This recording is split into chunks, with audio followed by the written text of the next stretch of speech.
Kom ek gee vanoggend nog 'n laaste illustrasie oor hierdie koninkryk en geregtigheid wat almal se deel is.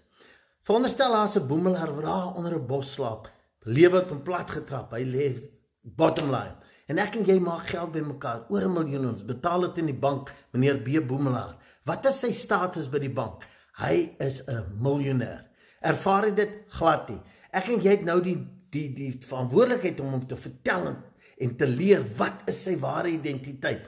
En dan moet hy 'n keuse maak. Opstaan, dit glo, hy moet daarin begin stap, daarin begin tap, om dit te kan beleef. Dis dieselfde met die mens.